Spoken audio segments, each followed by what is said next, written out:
estudiando. Allí ustedes pueden leer que Salomón engendró a Roboam, Roboam a Abías y Abías a Asa. Cuando uno lee la Biblia, si uno no tiene una buena dirección, si no lo han instruido a uno, sí, uno lee la Biblia, pero no sabe qué es lo que Dios le quiere decir a través de ella. Pero cuando ya a uno le van explicando, le van diciendo, es que mira, la Biblia es así y asá, y se estudia de esta manera, entonces uno va entendiendo, ¿verdad? Todos estos versículos que están desde el 1:1 hasta el 17 tienen un propósito. O sea que yo quiero que ustedes vean el versículo 16 de este mismo pasaje.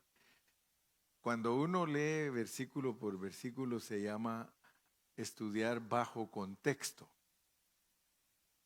O sea que uno analiza todo el pasaje para saber qué es lo que Dios le quiere comunicar. En este caso, ustedes van a leer que fulano engendró a sutano, sutano engendró a mengano, mengano a perencejo, etc.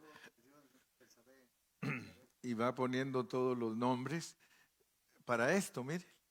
Llega hasta Jacob, que engendró a José, marido de María, de la cual nació Jesús, llamado el Cristo. Entonces todos nosotros tenemos que saber que el propósito de Dios al darnos todos esos nombres es para que nosotros entendamos que de todos ellos, o sea, es la genealogía de Jesucristo.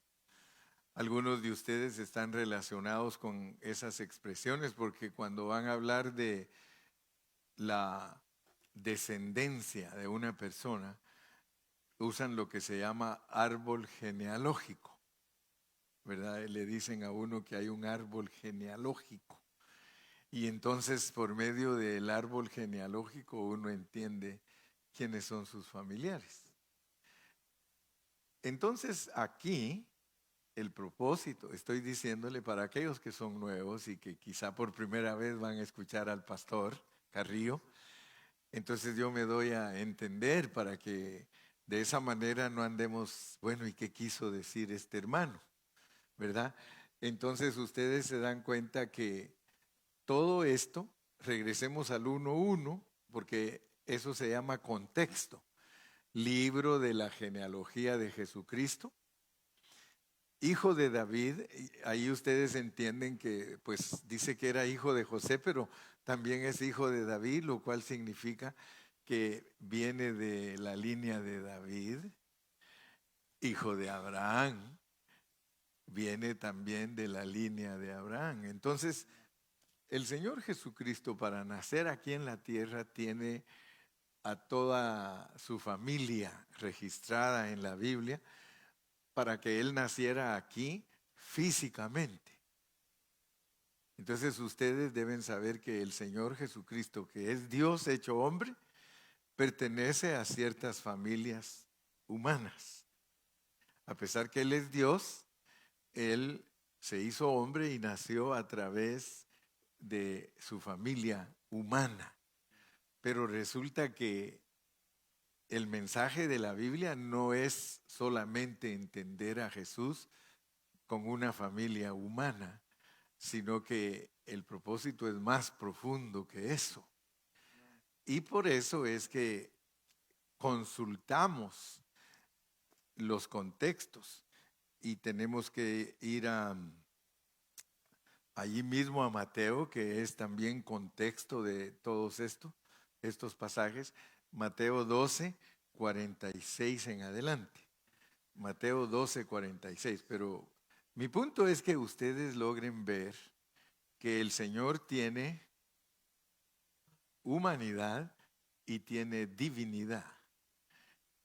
Dice que un día estaba hablando Jesús con la gente y entonces su mamá, la Virgen María, y sus hermanos, porque él tenía también otros hermanos, estaban afuera y le querían hablar. Y le dijo uno, he aquí tu madre y tus hermanos están afuera y te quieren hablar.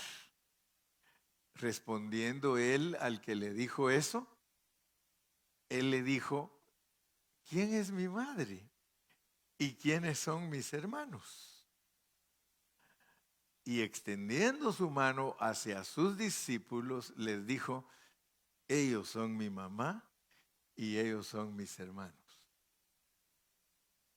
Entonces quiere decir que por un lado el Señor Jesús tiene familia humana, terrenal, su mamá y sus hermanos.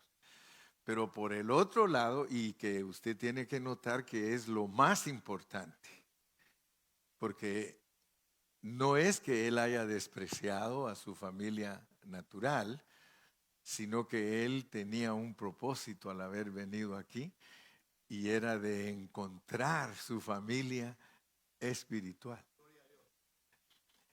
Entonces esto nos debe de ayudar a despertar nuestro espíritu y nuestros sentidos, porque resulta que Cristo reclama una familia espiritual, que es antes que la familia terrenal.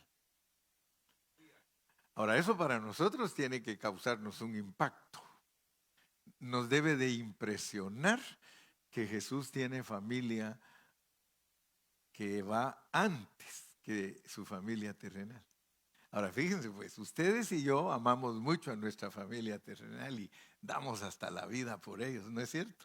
Dios guarde que alguien vaya a tocar a alguien de nuestra familia. Nosotros la defendemos a capa y espada. Yo he oído mujeres que dicen, con mis hijos no se metan.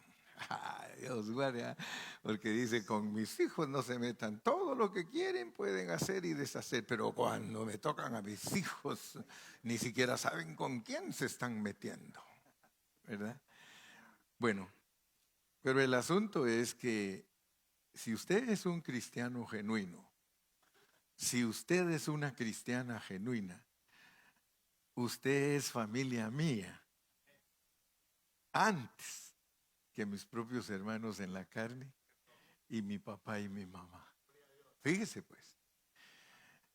Por eso fue que Jesús defendió tanto la unidad de sus hijos, porque él sabía, él decía, mi madre y mis hermanos son los que hacen la voluntad de mi Padre que está en el cielo. Entonces usted es hermano de los que están aquí, los genuinos, porque si hay colado algún chamuco aquí, no sé ni quién sea, ¿verdad? No sé ni quién sea, ni voy a decir, hey, o voy a quedármele viendo a alguno y decir este como que es chamuco. No, pero yo quisiera que usted comprendiera estas profundidades de la palabra de Dios.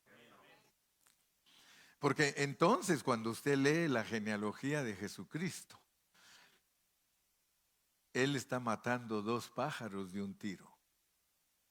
Porque Él nos está mostrando de qué familias nació y qué clase de personas eran, para que nosotros entendamos que todos nosotros tenemos las características de esas personas. Y entre ellos hay malos, hay malísimos, y hay buenos y hay buenísimos. Por supuesto que para nada, ¿verdad? Pero entre todas las personas que Dios usa para que nazca Cristo, ellos tienen características que nos afectan a nosotros. Porque lo que Dios está buscando, si Él dice que nosotros somos su mamá y sus hermanos, Él está buscando que Cristo nazca de nosotros. Y eso a veces todavía la mente natural no está capacitada para captarlo 100%. Se necesita un crecimiento espiritual y un desarrollo espiritual para ir entendiendo eso, porque uno al principio de su vida cristiana es religioso. Y todos son culpables porque ninguno dijo amén, ¿verdad? Uno es religioso cuando uno recién comienza su vida cristiana, porque uno tiene la idea de Dios. Solo imagínese usted, hay gente que es feliz haciendo un nacimiento en el mes de diciembre. ¡Ay, el niño! Y ellos son felices y atraídos por una religión, ¿verdad? O sea, algo que no tiene nada que ver con su ser interno, solamente con su intelecto, sí, y su sentimiento y hasta su voluntad. Entonces Dios a nosotros nos quiere abrir nuestro entendimiento, porque las enseñanzas para los cristianos no son nada externo. Y por eso hay desacuerdos entre todos los cristianos, porque unos ven más que otros. Hay cristianos que ven más que otros. Algunos están bien contentos solamente con persinarse. Oh, para ellos es algo sublime. Oh, hermano, santificarse para ellos es hacerse la cruz, aunque son capaces de matar a su prójimo y son capaces de odiar a su vecino y son capaces de defender a sus hijos a capa y espada y pelear con quien sea. O sea que esto de Dios no es nada religioso. Esto de Dios es algo interno, es algo que tiene que ver con nuestro espíritu. ¿Qué es lo que Dios es capaz de hacer dentro de nosotros? Eso es realmente una vida cristiana genuina. Y por supuesto estamos hablando de madurar, ¿verdad? Porque la Biblia tiene plenitud de interpretación. O sea que cada quien la interpreta a su estatus, a su estatura, pues, a su estatura espiritual. Si alguien nunca ha sido instruido en la Biblia, pues él solo aprecia, como les digo, cosas externas. Solo imagínese usted que la gente es feliz cargando la procesión. En mi país, que es, no sé si en México sea igual también, que en la Semana Santa hay que cargar procesiones. Y entre más pesada es, mejor se sienten ellos porque sienten que están pagando. O si tienen que irse de rodillas 5 kilómetros, para ellos trae mucha satisfacción a su alma, porque ellos creen que como son malos, que con eso están como pagándole a Dios sus delitos.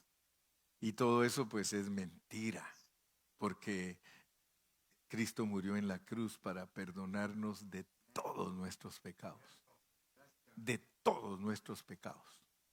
Así que cualquier esfuerzo humano es algo netamente humano, netamente terrenal, algo que el hombre quiere hacer. Entonces les digo todo esto pues porque al estudiar los nombres de todas las personas que Dios usó para nacer, nos damos cuenta cómo eran esas personas. Y entonces nosotros tenemos que calificarnos a la luz de esas personas y darnos cuenta si nosotros estamos haciendo lo mismo que ellas hacían, porque dice la Biblia que Dios los pone a ellos para que nosotros no cometamos los mismos errores. ¿Verdad? Ustedes ven que ahí nos ponen a un rey fulano, a un rey sutano, a un rey mengano, que hicieron cosas buenas y que hicieron cosas malas. Y Dios dice, y esto te lo doy de ejemplo para que tú no vayas a hacer lo mismo. Entonces ahorita estamos estudiando el rey Asa. Vamos a regresar a Mateo 1 y versículo 7. Mateo 1, 7. Ahí empieza con Salomón engendró a Roboam, Roboam a Abías y Abías a Asa. Y ahorita ya llegamos a Asa. Ya estudiamos lo que es el rey Saúl, el rey David, el rey Salomón. Luego ya estudiamos quién era Roboam, ya estudiamos quién era Abías y ahora vamos a llegar a Asa. Asa es el hijo de Abías. Pero lo que nosotros aprendimos fue que los primeros 3 reyes de Israel, ellos mantuvieron la unidad del pueblo de Dios. O sea que ellos fueron los reyes que Dios usó para que Israel exhibiera la unidad del reino, y cada uno de ellos gobernó por 40 años, que en su totalidad fueron 120 años los que ellos gobernaron, y el pueblo de Israel era una nación totalmente unida. Pero debido a los pecados de Salomón, Dios le dijo a Salomón que lo iba a castigar. Y le dijo que lo iba a castigar. Desde David habló Dios del castigo, pero dijo que lo iba a castigar en su hijo. Y eso nos despertó a nosotros y nos encendió el foco, dijo aquel, porque resulta que son enseñanzas que Dios usa para que nosotros nos demos cuenta que muchas veces Dios no nos juzga a nosotros, sino que nos juzga a nosotros en nuestros hijos. Y eso pues duele, ¿verdad? Porque lo que más duele es que Dios, el castigo que nosotros merecemos, no nos lo dé directamente. Ya ven que algunos hasta dicen, ay, dice, preferiría yo tener esa enfermedad. Pero puro cuento, porque ¿quién va a querer tener el cáncer que tiene el hijo? Pero sin embargo, cuando uno estudia cómo es Dios, dice, yo soy celoso, yo soy un Dios celoso y fuerte que visito la maldad de los padres sobre los hijos, desde la primera hasta la segunda, la tercera y cuarta generación de los que me aborrecen. Y entonces ahí Dios nos habló a muchos papás, porque muchos papás son muy descuidados en su vida espiritual, son muy descuidados y no toman en cuenta que ese descuido lo va a juzgar Dios y no los va a juzgar a ellos, no que a sus hijos. Porque el descuido de ellos, Dios lo castiga en sus hijos. Y si Él es frío, sus hijos serán refríos. Y los hijos de ellos, requete fríos. Y los hijos de los hijos de los hijos, de una vez frisados. Porque así actúa Dios. Dios le da oportunidad a uno para que uno levante sus generaciones. O sea que hay familias donde nadie es cristiano y de repente uno de ellos acepta a Cristo. La historia de Galo y la historia de muchos de ustedes. Ustedes no tenían, antes de que ustedes fueran cristianos, no tenían a ninguno de su familia que fuera cristiano. Sin embargo, Dios con ustedes empezó a levantar las generaciones. Entonces tienen que aprovechar. Porque si levanta la generación de usted y usted vive la vida de Cristo, dice que la siguiente generación Dios la va a preservar. Y la siguiente la va a preservar y la siguiente la va a preservar. O sea que hasta 4 generaciones usted llega siendo un cristiano genuino, le va a dar en su familia 1000 generaciones que le sirvan a él. Solo con 4. Pero tristemente en algunos, ellos son los primeros y son chuecos.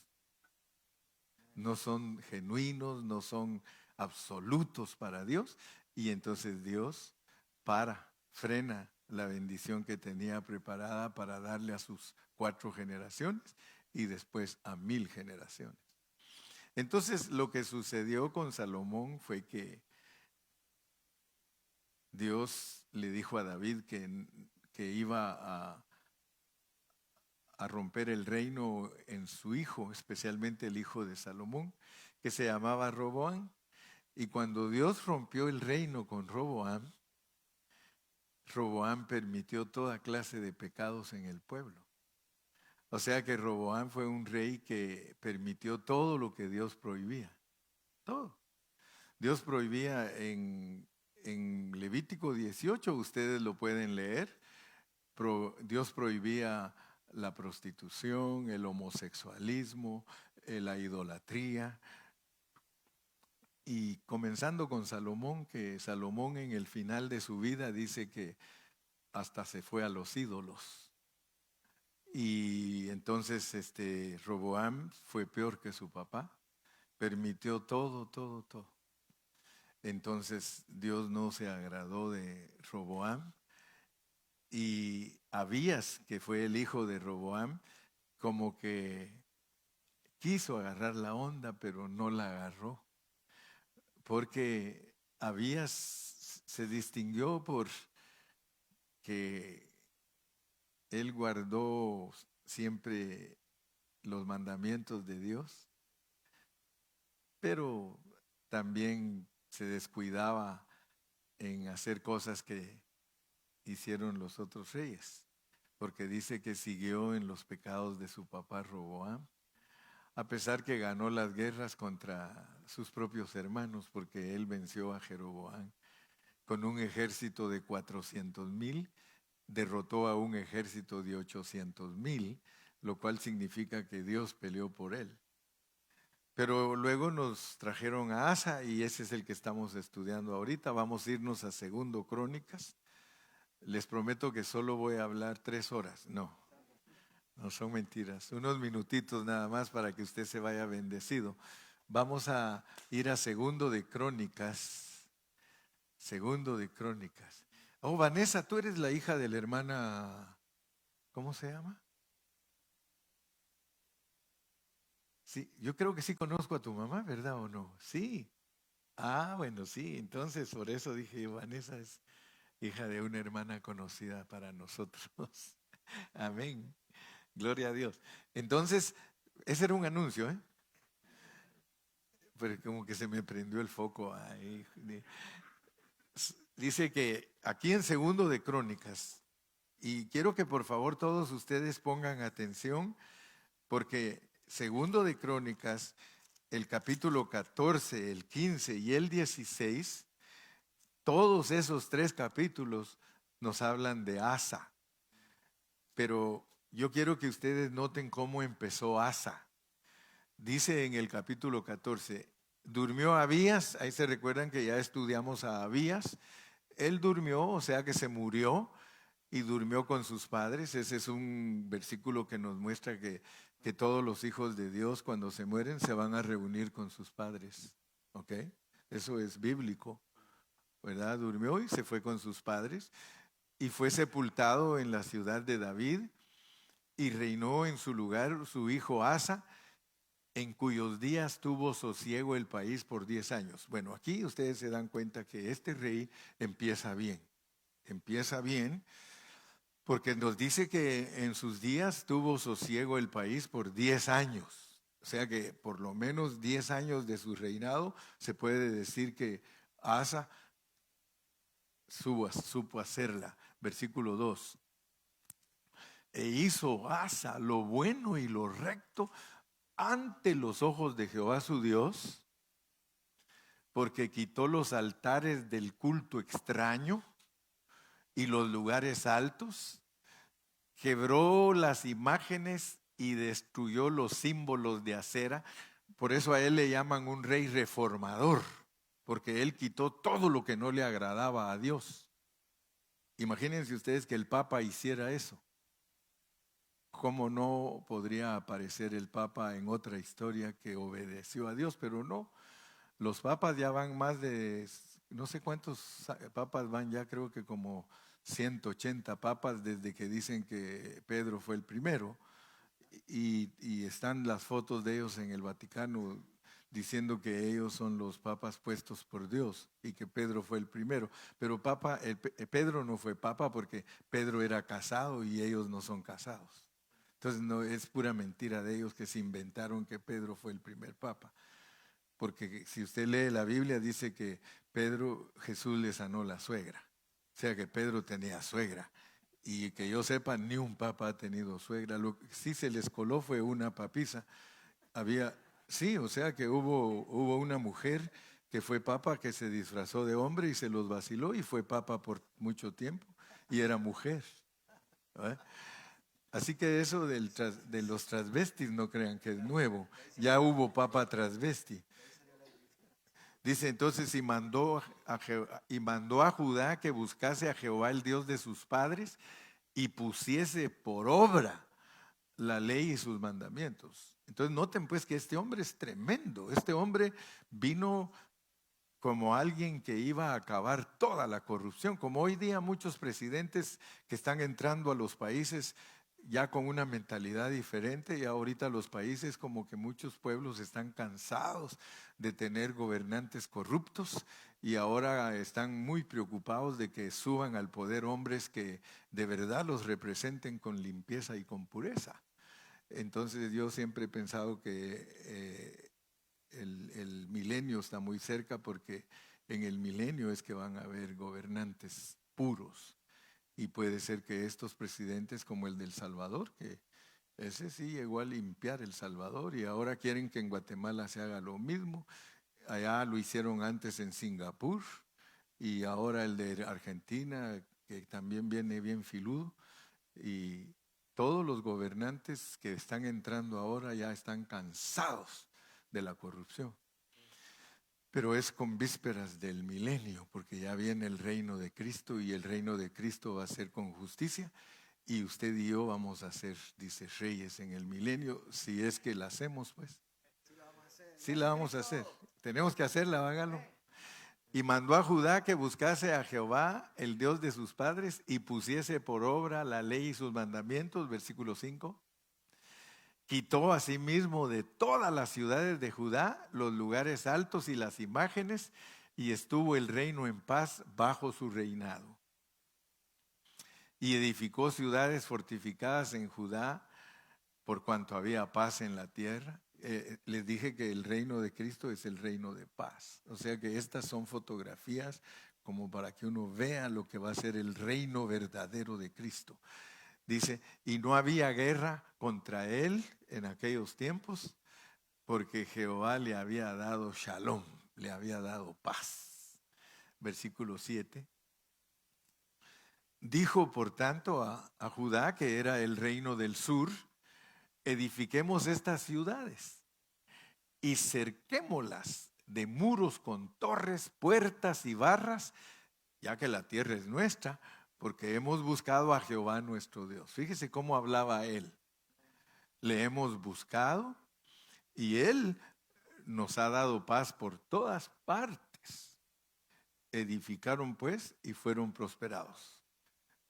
Ahí podríamos decir que cuando uno busca a Dios de corazón, Dios permite que haya paz. Y dice la Biblia que aún nuestros enemigos van a estar en paz con nosotros cuando nosotros busquemos a Dios. Versículo 8. Tuvo también Asa ejército que traía escudos y lanzas. De Judá tenía 300,000 y de Benjamín 280,000 que traían escudos y entesaban arcos, todos hombres diestros. ¡Wow!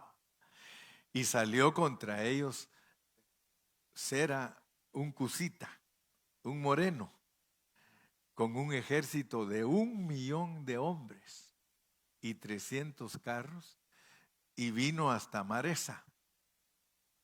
Entonces salió Asa contra él y ordenaron la batalla en el valle de Cefata junto a Maresa, y clamó Asa a Jehová su Dios. Él tenía 580,000 soldados y viene contra él uno que tiene 1,000,000. Humanamente hablando, ¿qué se espera? Una derrota segura, ¿sí o no? Ok.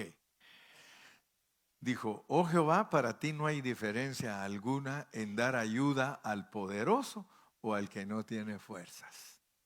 Ayúdanos, oh Jehová, Dios nuestro, porque en ti nos apoyamos y en tu nombre venimos contra este ejército. Oh Jehová, tú eres nuestro Dios, no, verso 2, prevalezca contra ti el hombre. Sigamos leyendo.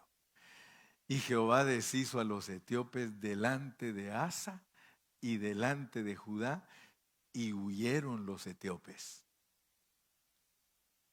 Siga nomás. Y Asa y el pueblo que con él estaba los persiguieron hasta Gerar, y cayeron los etíopes hasta no quedar en ellos aliento, porque fueron deshechos delante de Jehová y de su ejército, y les tomaron muy grande botín. Atacaron también todas las ciudades alrededor de Gerar, porque el terror de Jehová cayó sobre ellas, y saquearon todas las ciudades porque había en ellas gran botín. Asimismo atacaron las cabañas de los que tenían ganado, y se llevaron muchas ovejas y camellos, y volvieron a Jerusalén. Sigamos leyendo. ¿Ya se acabó? Qué bueno. Pero vamos a seguir con el capítulo 15. Capítulo 15 y versículo número 1. Notaron cómo está el ambiente, ¿verdad? El ambiente, nos están diciendo que a él le fue bien, que él quitó todo lo que a Dios no le agradaba, que Dios estaba con él, que venció a sus enemigos, los corrió y todo. Pero miren ahora en ese mismo ambiente lo que nos relatan. El Espíritu Santo nos relata todo esto para que nosotros aprendamos. Vino el Espíritu de Dios sobre Azarías, hijo de Obed. Este es un profeta. Él se llamaba Azarías, ¿verdad? Y salió al encuentro de Asa. Y le dijo: oídme, Asa, y todo Judá y Benjamín. Jehová estará con vosotros, si vosotros estuviereis con él. Fíjese que cuando usted lee el Antiguo Testamento, en el Antiguo Testamento no es igual que el Nuevo Testamento. En el Antiguo Testamento Dios venía a sus hombres, y mientras ellos hacían la voluntad de Dios y el trabajo de Dios, Dios estaba con ellos. Pero en cuanto ellos dejaban de hacer la voluntad de Dios, Dios se apartaba de ellos. Porque hay muchos predicadores que le van a decir a la gente así, y usan la Biblia. Es que si tú estás con Dios, Él está contigo. Pero si tú no estás con Dios, Él no está contigo. ¿Sí o no? Y usan pasajes del Antiguo Testamento. Uno tiene que tener mucho cuidado cómo usa el Antiguo Testamento, porque las promesas que Dios dio para el Nuevo Testamento son diferentes. Y asústate, pues, porque en el Nuevo Testamento dice: no te dejaré, ni te desampararé. Dice: he aquí, yo estoy con vosotros todos los días hasta el fin del mundo. Y asústense, pues, porque por eso es que nos portamos mal. Porque pareciera que tenemos un papá alcahuete. ¿Verdad? Porque en el Nuevo Testamento los hermanos, todos nosotros nos hemos portado muchas veces muy mal. ¿Sí o no? Y Él no nos ha dejado.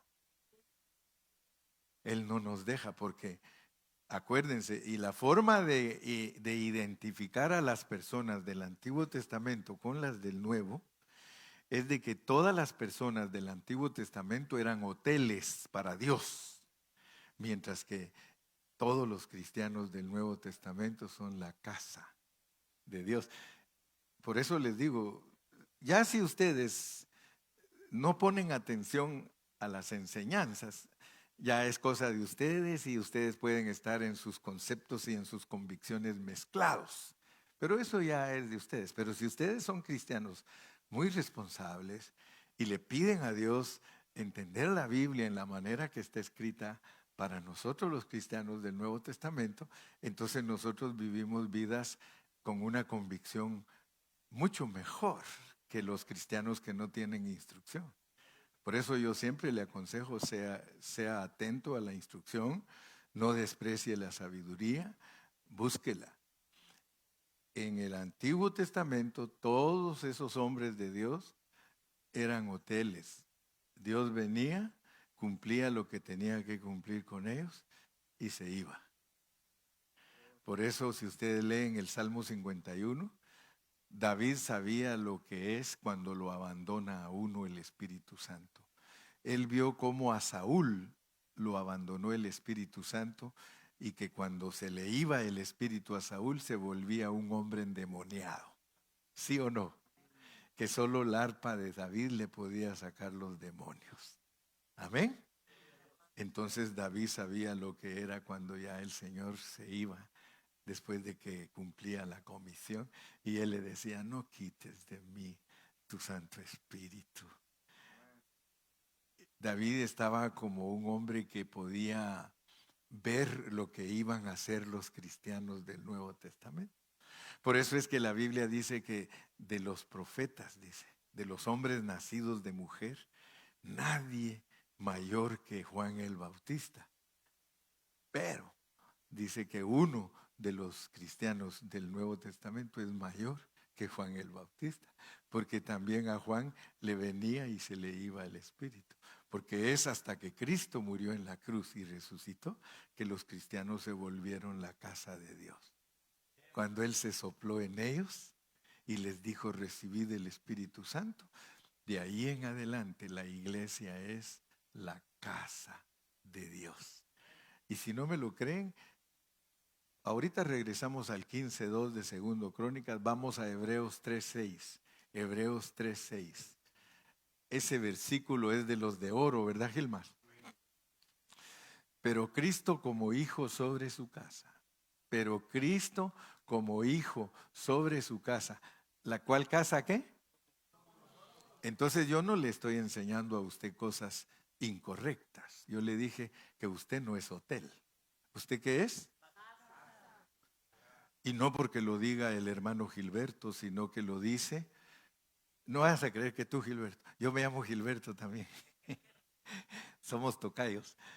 No vaya a creer que el hermano Gilberto por su propia cuenta le está diciendo a usted que usted es la casa de Dios. No, lo dice el Señor. Dice: pero Cristo como hijo sobre su casa, la cual casa somos nosotros. Pero sí nos pone una condición. Si retenemos firme hasta el fin la confianza y el gloriarnos en la esperanza. Entonces nosotros permanecemos siendo casa de Dios mientras nosotros tenemos esperanza. La esperanza es que un día vamos a resucitar y que el cuerpo resucitado seguirá siendo la morada de Dios. Amén. Ok. Entonces ahora regresemos otra vez a Segundo de Crónicas. Estamos en el 15:2 y vimos que Dios le habló a un profeta y le dijo a Asa: mira, Asa, sigue buscando a Dios, síguelo buscando, porque si tú estás con Él, Él estará contigo. Él será hallado de vosotros, mas si le dejareis, Él también os dejará. Entonces quedamos claros que en el Antiguo Testamento Dios podía venir a los hombres, pero si ellos se apartaban de Dios, Dios los dejaba. Sin embargo, en el Nuevo Testamento somos la casa de Dios. Y cuando se habla de casa es porque allí vive. Esa es su morada. Versículo 3. Muchos días, hay una versión que dice: muchos días estará Israel sin verdadero Dios y sin sacerdote que enseñara y sin ley. A pesar que a nosotros nos dice: muchos días ha estado Israel, sigamos leyendo. Pero cuando en su tribulación se convirtieron en Jehová Dios de Israel y le buscaron, Él fue hallado de ellos. O sea que Dios puede ser hallado cuando uno lo busca. En aquellos tiempos no hubo paz ni para el que entraba, ni para el que salía. Y yo quiero que ustedes vean que las aflicciones que vienen a uno, dice, sino muchas aflicciones sobre todos los habitantes de las tierras, versículo 6. Y una gente destruía a otra y una ciudad a otra ciudad. ¿Por qué? Entonces yo quiero que ustedes vean pues que lo que le pasa al mundo no es porque el mundo quiera, sino que lo que le pasa al mundo es que cuando se apartan de Dios, Dios les manda toda clase de calamidades. O sea que a pesar de que Dios venía y se iba en el Antiguo Testamento, Él quiere que nosotros entendamos lo que pasa cuando Él está con uno y lo que pasa cuando Él no está con uno. Entonces, en el Nuevo Testamento nosotros vamos a entender que cuando nosotros sufrimos calamidades y sufrimos penumbras y todo, no quiere decir que Dios nos abandonó. En el antiguo sí.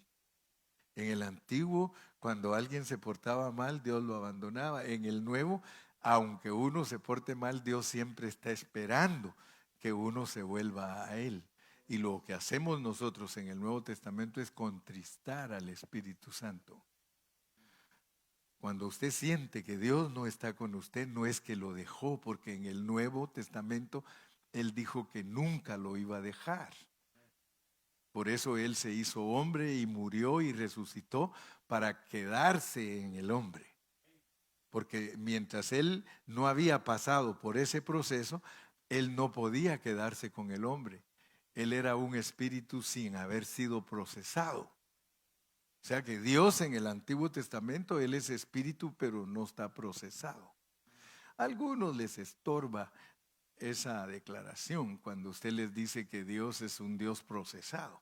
Pero la realidad es que el Dios de nosotros del Nuevo Testamento es un Dios que ha pasado por un proceso. El proceso de encarnación, vivir humano, muerte en la cruz y resurrección. Ese es un proceso por el cual Dios pasó para quedarse en el corazón de los hombres. Dios como espíritu, sin procesar, no nos podría ayudar, porque Dios procesado es un espíritu que tiene la experiencia de encarnación, vivir humano, sufrimiento, resurrección. Por eso es que Él nos entiende, porque dice que en ese proceso que Él pasó, fue tentado en todo, pero sin pecado. Él tuvo hambre, Él sufrió, entonces ahora Él dentro de nosotros, pero procesado, como el Espíritu Santo está dentro de nosotros. Entonces pongan atención, porque si no solo van a entender una parte de la Escritura. Y como yo voy y vengo, como dicen en inglés, back and forth, back and forth. Vamos otra vez al 1:1 para que ustedes capten lo que estoy hablando en una forma completa. Mateo 1:1, ustedes se van a dar cuenta de algo ahí. O Mateo 1:16, 1:16. 1:16. Fíjense pues cómo es de específica la Escritura. Dice, y Jacob engendró a José, marido de María, de la cual nació Jesús, llamado el Cristo. La Biblia es específica. Dice que nació Jesús. Jesús es el hombre. Pero ese hombre Jesús, pasado por un proceso, viene a ser el Cristo, porque el Cristo quiere decir el ungido. Él viene a ser la unción entre la palabra Jesús y Cristo para unirlas, porque a nosotros nos dicen Jesucristo. Entre esas dos palabras, Jesús, llamado el Cristo, quiere decir que Él vivió 33. Solo le estoy traduciendo, quite la palabra llamado y pone Jesús el Cristo. Entre Jesús y el Cristo está el vivir humano de 33 años y medio, la muerte, y en resurrección Él se llama Cristo. Entonces, esa expresión Jesucristo es la que le enseña a usted el hombre procesado para venir a ser el Espíritu y entrar en las personas. Entonces, Él como el Cristo entra en todo aquel que le dice, Señor, reconozco que tú eres el Cristo. Por eso cuando él le dijo, Pedro, ¿quién dicen los hombres que es el Hijo del Hombre? Y él le dijo, tú eres el Cristo, el Hijo del Dios viviente. Y le dijo, no te lo reveló carne ni sangre, sino mi Padre que está en el cielo. Y yo te digo que sobre esa roca, eso que dijiste, edificaré mi iglesia. Entonces la iglesia está edificada sobre Cristo. Cristo es el fundamento de los fundamentos. Entonces nosotros tenemos a Cristo en nuestro corazón. Pero oigan, por favor, cuando usted dice que usted tiene a Cristo en su corazón, usted está hablando de que usted tiene al Dios triuno procesado para entrar en usted como el Espíritu Santo. Eso es un proceso. Y por eso Dios lo entiende a usted, porque Él ya pasó el proceso. Ahora dice que lo puede auxiliar a usted porque Él lo entiende a usted, porque Él ya fue hombre. Dios no nos entendería a nosotros si Él no hubiera pasado por ese proceso de ser hombre. Pero Él nos entiende en todo, dice, en nuestras debilidades, en nuestras penurias, en nuestro sufrimiento, en nuestras enfermedades. En todo nos entiende Dios. Porque Él está dentro de nosotros como un hombre que pasó todo para venir a ser el Cristo. Usted debería darle un aplauso al Señor, hermano. Usted debería de decir, gracias Señor por tu proceso. Y por eso es que Él, cuando quiere ayudarnos a entender todo este hablar, porque este es un hablar divino, y cuando Dios quiere ayudarnos a entender este hablar, nos pone ejemplos naturales. Nos pone un clavel de ejemplo y nos dice, esta semilla es de clavel. Pero si tú ves la semilla, dice, esa semilla no exhibe el clavel. Y por eso Él dijo, yo soy un granito. Y si el grano no muere, dice, se queda solo. Entonces Él está hablando en parábola diciendo que al enterrarlo a Él en la tierra como granito que se muere, Él germina. Y al germinar se multiplica. ¿Por qué? Porque entra en todos nosotros. Entonces nosotros, hablando en plata pura, hermano, nosotros somos la multiplicación de Cristo. Y si nosotros logramos captar eso, entonces ya no vivimos como changos, porque regularmente el hombre se abre a decir que viene del chango, porque es más fácil vivir como chango que vivir como Cristo. Entonces el hombre que no quiere tomar responsabilidad dice, no, dice yo vengo del chango. A mí no me esté diciendo usted nada, yo no creo en Dios, yo soy ateo. Y se golpea por ahí la mano y dice, ay Dios mío, pero es ateo. Entonces, ¿estamos comprendiendo, hermano? ¿Estoy siendo explícito? Porque me gusta ser bien explícito para que usted se vaya edificado. Y usted diga, gracias Señor, porque todo lo que habló el pastor yo lo logré captar, lo logré entender. Entonces regresemos a 2 de Crónicas, porque estamos hablando de un rey que empezó bien. Pero también les recuerdo que ustedes, dice la Biblia, que son reyes. Nosotros somos reyes. Entonces nos está mostrando que algunos de nosotros empezamos bien.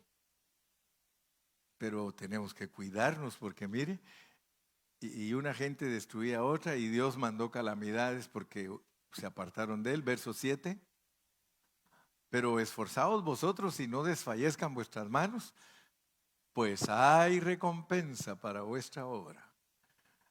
Eso sí es ciertísimo también en el Nuevo Testamento.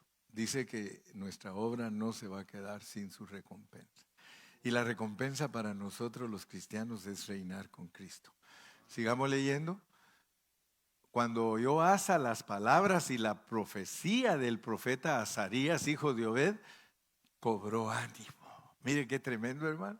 Cuando Dios le habla a uno y le dice, no te preocupes, yo estoy contigo, yo te sacaré adelante, nosotros cobramos ánimo, ¿sí o no?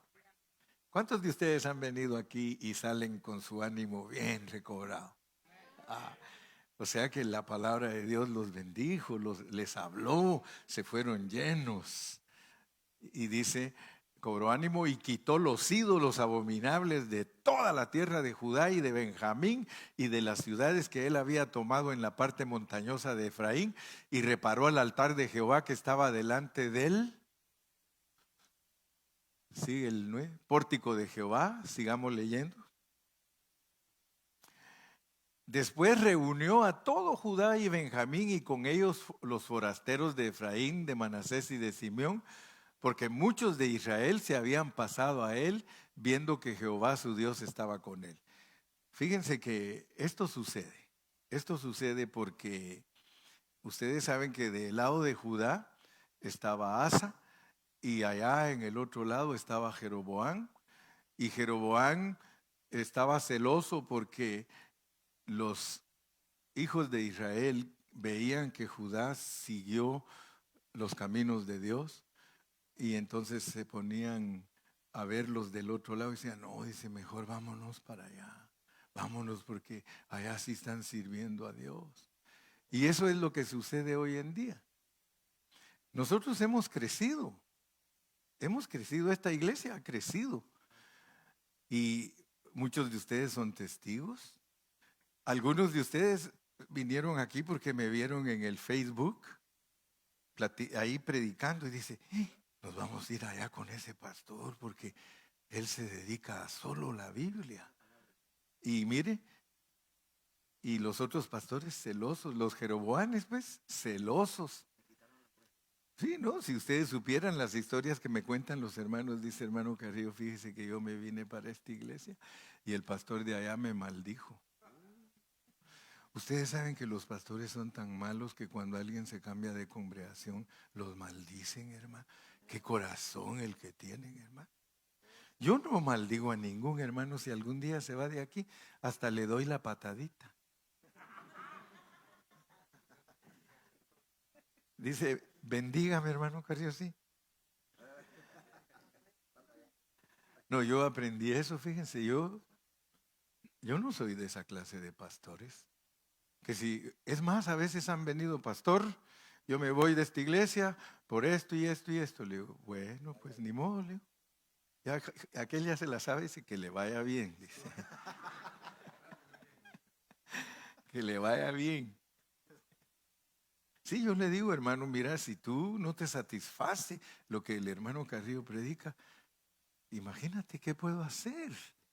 Si yo me esfuerzo porque tú seas alimentado de la palabra de Dios, me esfuerzo por ser un hombre que busca a Dios para ayudarte, y tú así no atesoras nada de esto, le digo, pues ¿qué voy a hacer?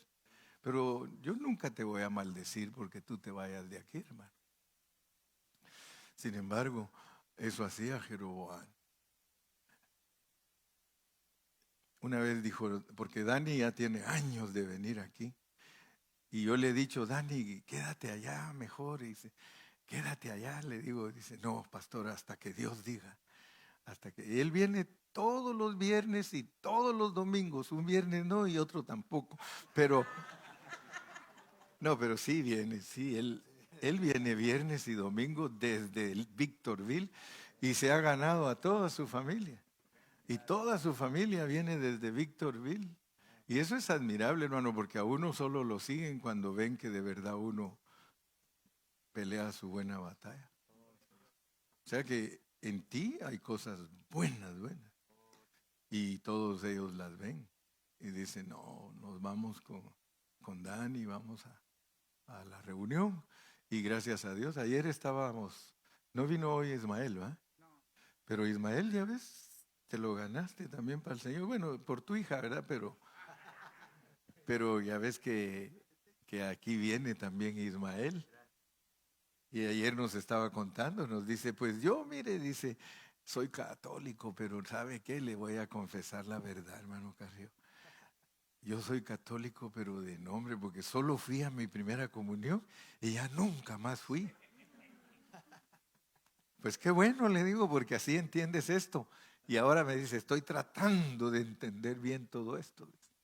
Así que gracias a Dios porque tenemos testimonios, pues, de que la gente busca en dónde edificarse. La gente busca en dónde se hable la palabra. Sí, pues de los hermanos que le conté que por aquí me están viendo con sus ojos, ellos decían, hermano, el pastor se enojó mucho y ¿sabe qué nos dijo? Dice, ¿y se van a ir a meter a esa iglesia que tiene falsa doctrina? Solo fíjese lo que le dice, que tenemos falsa doctrina y usamos la Biblia más que ellos. Pero es por el celo carnal, porque muchos pastores quieren que solo a ellos los quieran y que no quieran a otros. Sí, sí, por eso yo a usted le canto la canción, quiéreme. No, pues yo le pido, yo siempre le digo, mire hermano, no endiosemos a los pastores. Yo no quiero ser endiosado, yo lo único que quiero es que usted me ame en Cristo Jesús. Ámeme y invíteme a comer. Sí, este viernes me llevaron a comer por ahí, desayunando en el IHOP. ¿Qué te parece? ¿Sí? Lo que quiera, me dijeron que pidiera. Pedí de todo. Por eso estamos como estamos, dice, ¿verdad? Versículo 10. Versículo 10. Se reunieron pues en Jerusalén en el mes tercero del año 15 del reinado de Asa.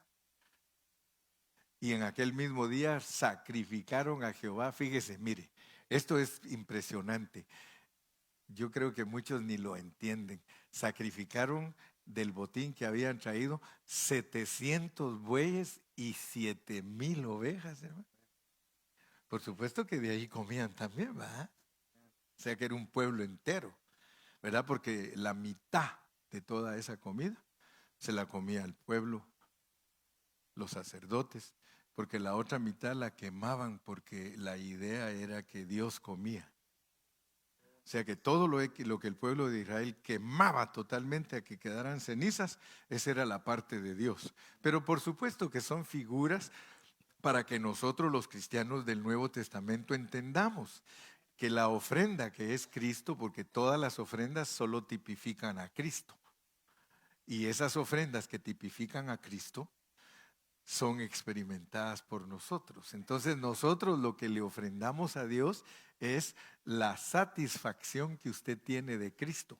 Por eso siempre les pregunto yo, ¿cómo estuvo tu semana? ¿Cómo estuvo tu semana? Porque tú vienes aquí a la fiesta a celebrar la victoria de Cristo de tu semana.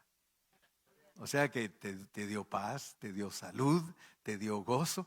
Desbórdate aquí. No esperes que te estén diciendo, pues hermano, alaba a Dios. Pues hermano, no, métete, mire, aquí cuando usted vea los cantos, por lo menos, mire, si no le dan ganas de aplaudir, yo estaba viendo que venden unos aparatos que se ponen y le hacen las manos a uno así. Si no tienes ganas de aplaudir, cómprate uno de esos aparatos. Se los ponen en los brazos y si te duermes, venden unos ojos que al cerrar los ojos te los pegas y te ven que estás despierto. Aquí es para venir a gozarnos. Aquí es para venir a celebrar. Desde que tú atraviesas esas puertas, debes de saber que aquí es para que glorifiques a Dios, que grites si quieres. Si quieres correr, corre, hermano. Al fin y al cabo, por ahí dicen que estamos locos. Así que si estamos locos, hermano, locos por Cristo. Número 12. Ya vamos a terminar. Número 12. Entonces prometieron solemnemente que buscarían a Jehová, el Dios de sus padres, de todo su corazón y de toda su alma. Mire lo que logró Asa. Mire lo que logró Asa. El rey Asa logró que todo el pueblo se comprometiera delante de Dios. Y eso es lo que busca el hermano Carrillo. Que cuando usted escuche la palabra de Dios, usted se comprometa con Dios y que usted, hermano, diga, yo voy a servir a Dios. ¿Por qué? Porque había un edicto, cualquiera que no busque a Dios, el Dios de Israel, que se muera, grande o pequeño, hombre o mujer. Fíjese, hermano, qué tremendo. Ahí esa ley era dura, hermano. Versículo 14. 14. Hay 19, yo sé. Y juraron a Jehová con gran voz y júbilo al son de trompetas y de bocinas. Todos los de Judá se alegraron de este juramento, porque de todo su corazón lo juraban y de toda su voluntad lo buscaban, y fue hallado de ellos, y Jehová les dio paz por todas partes. versículo 16. Y aún a Maaca, que era la abuela del rey Asa, él mismo la depuso de su dignidad porque había hecho una imagen de la diosa diosa de la fertilidad, Acera, que era la esposa de Baal, la Baala. Y Asa destruyó la imagen y la desmenuzó y la quemó junto al torrente de Cedrón. 17. Con todo eso, los lugares altos no eran quitados de Israel. Se da cuenta que él empezó bien, era reformador, pero no logró quitarlo todo. Aunque el corazón de Asa fue perfecto, él era perfecto, pero los del pueblo no se dejaban. No pudo quitar todo. Versículo 18. Y trajo a la casa de Dios lo que su padre había dedicado y lo que él había consagrado, plata, oro y utensilios. O sea que todo lo rescatable, hermano, y todo lo de valor lo trajo al templo. Y no hubo más guerra hasta los 35 años del reinado de Asa. Hasta que tuvo 35 años de estar gobernando y gobernó 41, solo le faltaban 6. Capítulo 16. En el año 36 del reinado de Asa, fíjese pues, él empezó bien y todo está bien hasta el capítulo 15. En el 16 van a ver que uno puede fracasar en sus últimos días. Miren, en el año 36 del reinado de Asa subió Baasa, rey de Israel. Ya no estaba Jeroboam, sino que estaba Baasa. Subió, dice, el rey de Israel contra Judá y fortificó a Ramá para no dejar salir ni entrar a ninguno al rey Asa. O sea que se puso tan celoso que ya no dejó salir a ninguno de aquellos para acá. Porque dijo, no, se están yendo con Asa.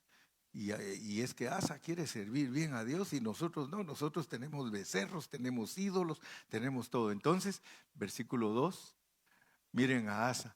Entonces sacó Asa la plata y el oro de los tesoros de la casa de Jehová y de la casa real y se los envió a Ben-Hadad, rey de Siria, que estaba en Damasco. Fíjense lo que pasó con el rey Asa. Todo bien, reformador, trajo al pueblo a que sirviera bien a Dios, pero ahora le entra el miedo, hermano. Ahora le entra el miedo y mire lo que empieza a hacer cuando le entra el miedo. Por eso uno, hermano, no tiene que tenerle miedo a nadie ni a nada. Si quiere terminar bien su carrera, no tenga miedo, hermano. No tenga miedo de nada. Mire, diciendo, verso 3,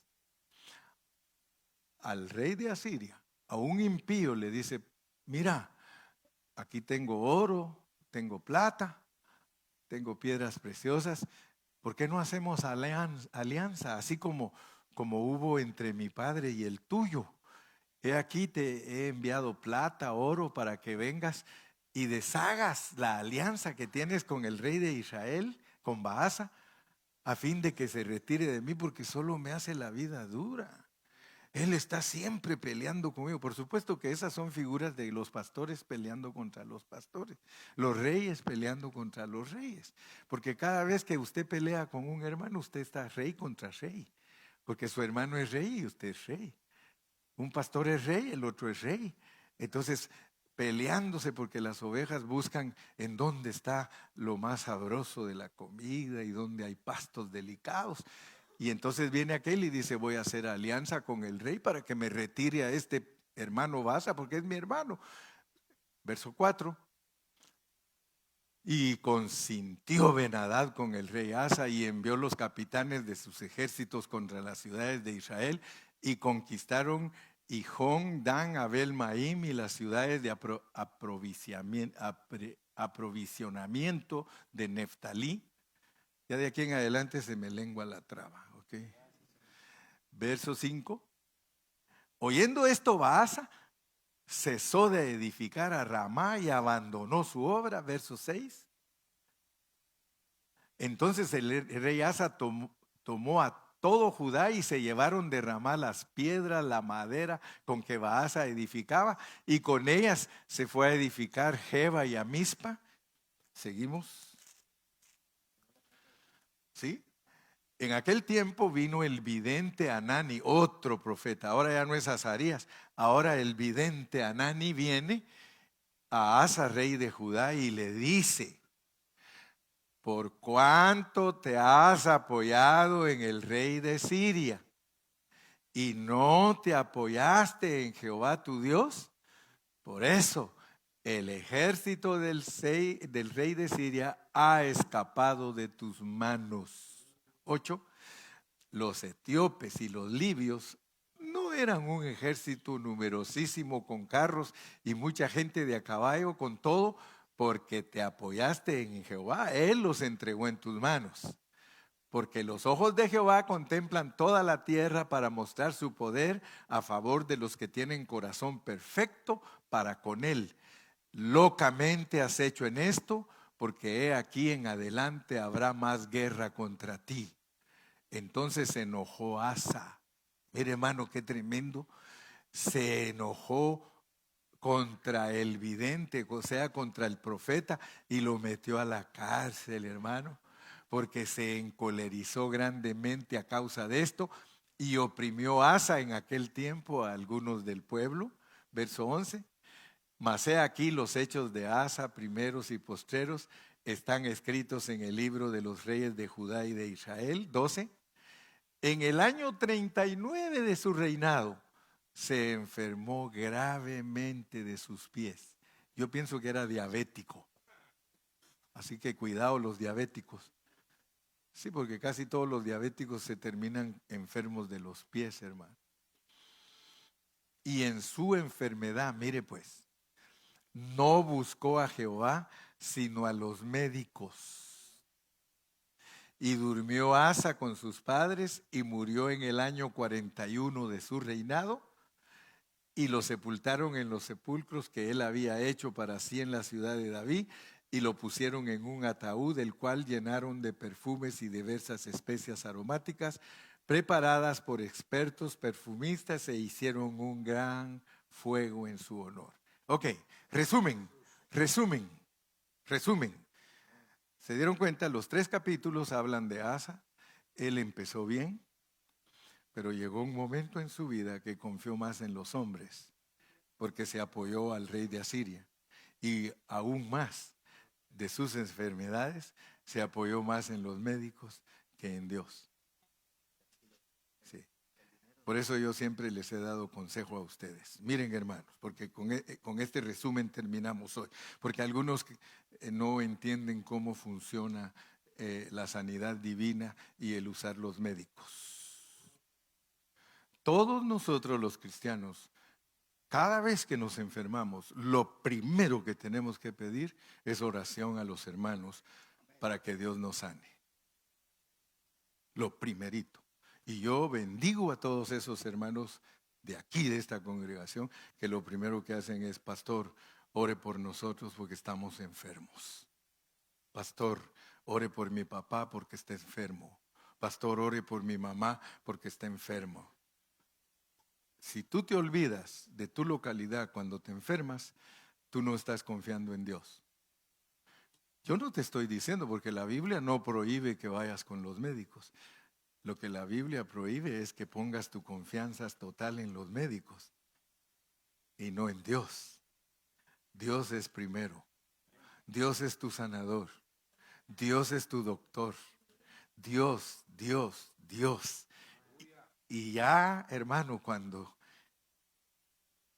mire, yo me recuerdo que una vez yo me enfermé, pero gravemente, hermanos. Bueno, yo tengo como 3 veces en mi vida entera que me he enfermado que parece que me voy a morir. 3 veces me ha pasado que parece que ya me voy.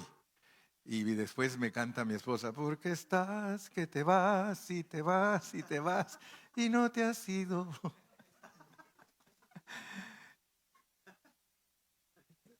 Y yo me recuerdo, hermano, mire, yo estuve enfermo cuando tenía 28 años. Tenía un dolor fuerte aquí en mi vientre, en el lado derecho. Y yo tenía mucha fiebre, hermano. Y mi esposa me decía: Gilberto, ya es tiempo que vayas al doctor porque ya le pediste y la fiebre no se te baja. Y yo le decía, Él me va a sanar, Él me va a sanar, Él me va a sanar. Pero gracias a Dios, hermano, porque fíjese que yo confié más en Dios que cuando me llevaron al doctor arrastrado, hermano, porque ya ni caminar podía. El doctor me dijo, de una vez al quirófano. Y me abrieron, hermano, y se me había reventado el apéndice y tenía peritonitis. A saber, citis, que sí, citis, pero el doctor Citis dijo, tienes peritonitis.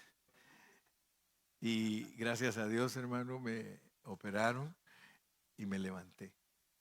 Sí. Otra vez, hermano, me hinché. Sarita se ríe de mí porque Sarita me vio bien hinchado y le daba risa yo, dice. Es que pastor, fíjese que aunque no quisiera reírme, no podía de verlo con sus labios bien inflados, me dice. Bien hinchados, dice, parecía un moreno. Dice, y se reía ella porque me hinché todo, hermanos. Y me rascaba y se me hacían unas llagas, pero tremendas. Y muchos hermanos me fueron a visitar como cuando fueron a ver a Job. Y inclusive un hermano me dijo, te vas a morir, Gilberto. No, le dije, vamos orando, orando. Oraron por mí, hermano, Dios me sanó. Y la tercera fue, hermano, que me encontró una vez, yo me la llevaba de valiente y creyendo que Dios me... Siempre he creído que Dios me puede sanar, siempre. Y siempre me han llevado cuando ya estoy para morirme.